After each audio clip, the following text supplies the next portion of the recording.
Salam sehat, bahagia, sejahtera bagi Bapak, Ibu, Saudara sekalian.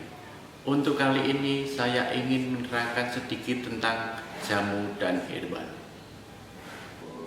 Menurut Organisasi Kesehatan Sedunia atau WHO mendefinisikan herbal adalah tanaman yang bagian tanamannya, daun, bunga, buah, biji, batang, kayu, kulit kayu, akar, rimpang, atau bagian tanaman lainnya yang mungkin seluruhnya dapat terfragmentasi.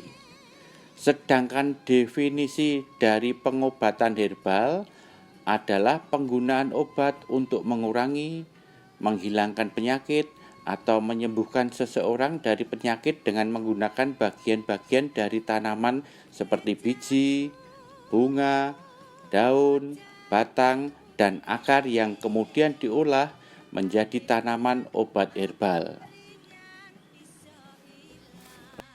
Itulah definisi herbal dan pengobatan herbal. Sedangkan jamu adalah obat tradisional berbahan alami warisan budaya yang telah diwariskan secara turun-temurun dari generasi ke generasi untuk kesehatan.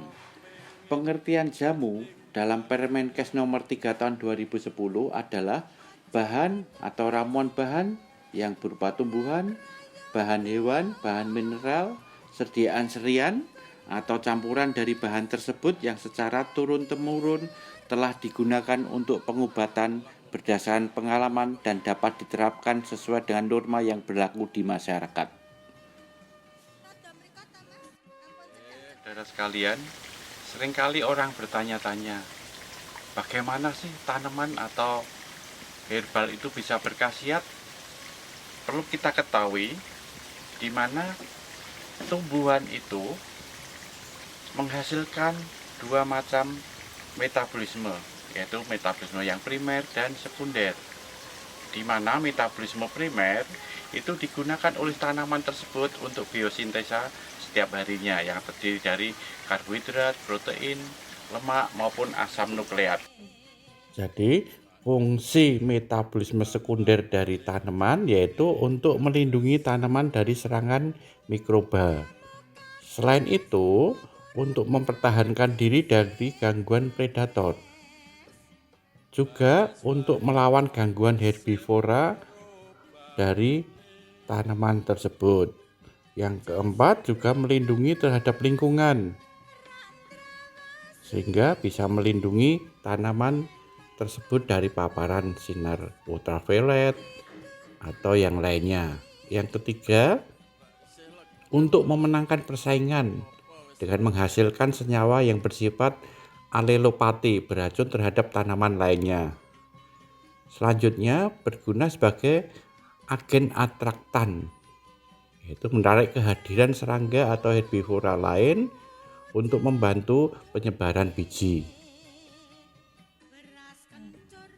Berdasarkan asal mula biosintesisnya, metabolisme sekunder dari tanaman bisa dibagi dalam 3 kelompok besar. Kelompok pertama yaitu terpenoid dan steroid. Yang kedua itu senyawa alkaloid dan senyawa nitrogen yang terkait. Yang ketiga fenilpropanoid dan senyawa fenolat lainnya. Fungsi terpenoid banyak ragamnya, antara lain untuk diabetes, untuk sitotoksik sebagai anti tumor, untuk mengatasi malaria dan sebagainya. Saponin memiliki kemampuan untuk hemodialisis sel darah, menurunkan kadar kolesterol, mencegah penyempitan pembuluh darah jantung atau aterosklerosis. Saponin ini sanggup menembus dinding sel dan pada beberapa organisme bisa bersifat racun. Kelompok yang kedua yaitu kelompok alkaloid. Alkaloid merupakan senyawa yang berasa basa, maka disebut sebagai nama alkaloid karena alkali.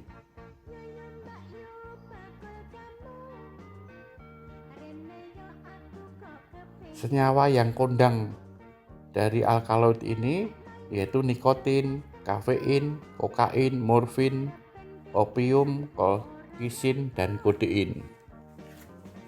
Senyawa yang ketiga atau kelompok besar yang ketiga yaitu senyawa fenolat. Banyak kegunaan dari fenolat ini dan sudah lebih dari 2000 macam flavonoid yang berhasil diidentifikasi. Flavonoid ini bertanggung jawab melindungi tanaman dari pengaruh sinar ultraviolet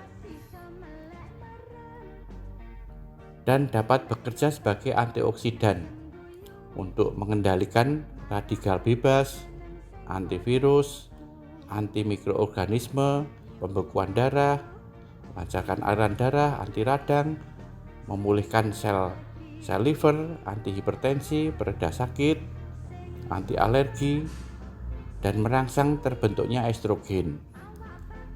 Sedangkan fenolat yang lain yaitu tanin itu bisa sebagai obat diare, penawar racun, antivirus, anti kanker, anti HIV, dan lain-lain. 80% herbal dunia bisa tumbuh di negara kita. Ada sekitar 35.000 macam tanaman herbal yang bisa tumbuh di negara kita.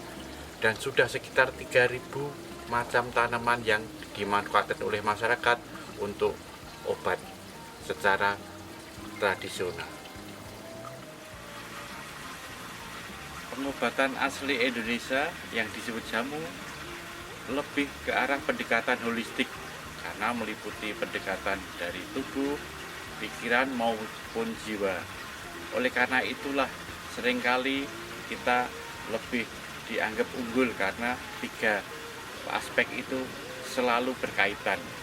Oleh karena itu disebut jamu, itu dari akar kata jampi-jampi dan usada. Jampi-jampi artinya doa, usada artinya usaha untuk kesehatan. Yang disebut jamu yaitu obat bahan alam yang sediaannya masih berupa simplicia yang sederhana. Khasiat dan keamanannya terbukti secara empiris berdasarkan pengalaman turun-temurun. Jamu ada beberapa simplicia atau juga kadang-kadang ada banyak simplicia. Karakteristik jamu simplicia mempunyai nama pengenal nama Indonesia. Bagian yang digunakan bisa daun, buah, kulit, akar, bunga maupun batang. Sifat-sifatnya ada rasa, misalnya rasa manis, asam, hambar, pedas, dan pahit. Untuk temperatur hangat, panas, sejuk maupun dingin. Untuk diklasifikasikan bisa dingin maupun panas. Kandungan kimianya bila diketahui biasanya termasuk golongan tertentu atau senyawa tertentu. Sedangkan formula herbal atau jamu yang multi simplicia itu susunannya terdiri dari beberapa hal. Ya, biasanya itu punya peranan masing-masing.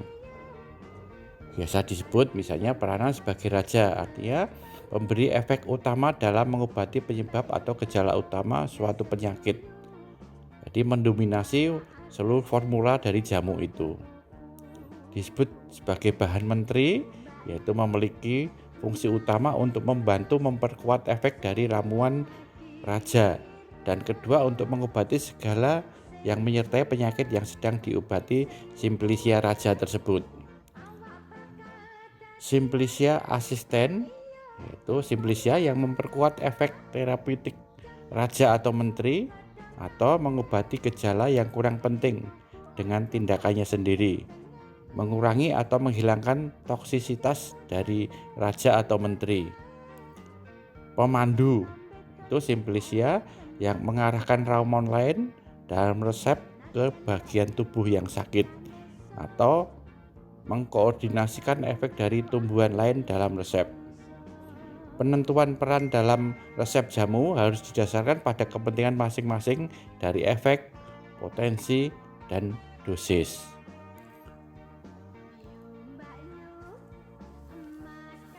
Untuk herbal terstandar, yaitu bentuk sediaan yang sudah berupa ekstrak dengan bahan dan proses pembuatan yang terstandarisasi.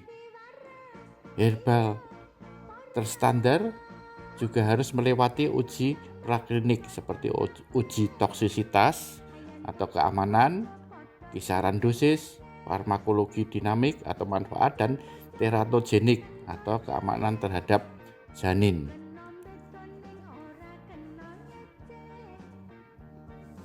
Fitofarmaka, yaitu herbal terstandar, dapat naik kelas menjadi fitofarmaka jika telah diuji pada manusia atau disebut uji klinis. Pada dosis hewan percobaan dikonversi ke dosis aman bagi manusia. Dari uji inilah diketahui bersamaan efek pada hewan percobaan dan manusia. Terkait obat asli Indonesia atau jamu oleh Badan Pengawas Obat dan Makanan Indonesia dibagi dalam 3 kategori. Yang pertama yaitu jamu, di mana jamu sudah dipakai paling tidak 3 generasi secara aman dan berkhasiat oleh masyarakat. Saat ini sudah ada kira-kira 11.000 jamu yang terdaftar di Badan Pengawas Obat dan Makanan. Yang kedua yaitu jamu yang sudah uji klinis, yang disebut obat herbal terstandar. Ini sudah ada kira-kira 69 jamu OHT. Yang ketiga yaitu fitofarmaka, yaitu jamu yang sudah uji klinis. Itu ada 25 sampai saat ini. Sehubungan dengan COVID-19, apa yang bisa kita lakukan dengan obat herbal atau obat tradisional atau jamu? Yang pertama, untuk pencegahan dan meningkatkan daya tahan tubuh. Yang kedua, membantu pengobatan simptomatis. Harus diingat bahwa obat tradisional atau jamu tidak bisa membunuh virus, jadi bukan antivirus. Pemanfaatan herbal dalam penanganan COVID-19 sendiri ada beberapa golongan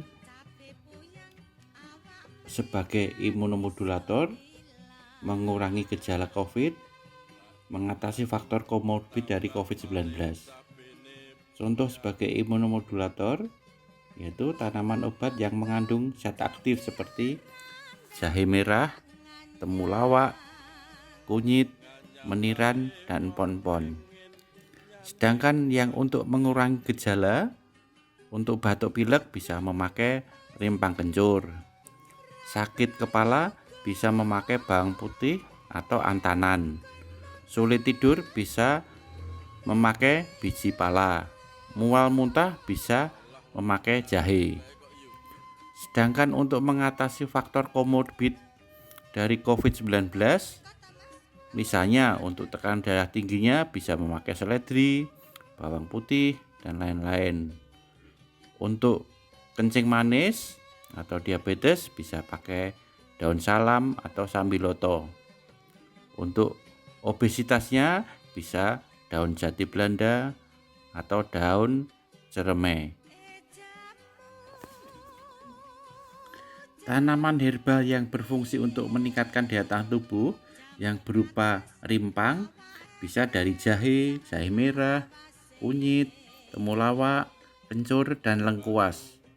Sedangkan yang bentuk daun bisa dengan daun sirih, daun kelor, katok, pegagan, atau seledri. Yang berbentuk batang bisa serai dapur atau sereh biasa. Untuk bentuk kulit kayu bisa kayu manis. Bentuk buah bisa jeruk nipis, lemon, jambu biji. Sedangkan bentuk biji bisa memakai jintan hitam. Sebagai pengingat, apabila kita memakai formulasi imunomodulator dari herbal, jangan menggunakan beberapa monosimbilisia yang mempunyai efek sama. Misalnya imunomodulator jahe, meniran, sambiloto, dan lain-lain bersamaan, karena bisa membuat atau mempunyai risiko sebagai autoimun. Oleh karena itu, kalau memakai beberapa imunomodulator sekaligus, dosisnya harus dikurangi. Contoh jamu untuk meningkatkan kebugaran atau menaikkan contoh jamu saintifikasi untuk menaikkan daya tahan tubuh dan untuk kebugaran yaitu menggunakan ramuan yang terdiri dari rimpang temulawak 5 gram, rimpang kunyit 4 gram, herba meniran 3 gram. Sebaiknya disiapkan untuk 6 minggu agar mendapatkan efek kebugaran yang diinginkan. Cara menyiapkan dan aturan minum ramuan jamu kebugaran ini yaitu rebus 800 ml atau 4 gelas belimbing air ke dalam panci stainless steel atau kendil. Tutup hingga mendidih. Masukkan 1 kemasan ramuan jamu ke dalam panci atau kendil tersebut. Kemudian rebus menggunakan api kecil selama 15 menit.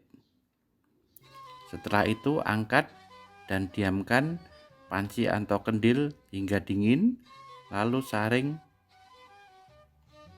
dengan menggunakan saringan yang berbahan non-logam. Hasil penyaringan diminum 2 kali sehari pada hari yang sama, yaitu setiap pagi dan sore. Demikian Bapak Ibu sekalian, sajian kami untuk kali ini. Mudah-mudahan bermanfaat bagi Bapak Ibu Saudara sekalian. Salam sehat, salam bahagia, salam sejahtera. Sampai berjumpa lagi.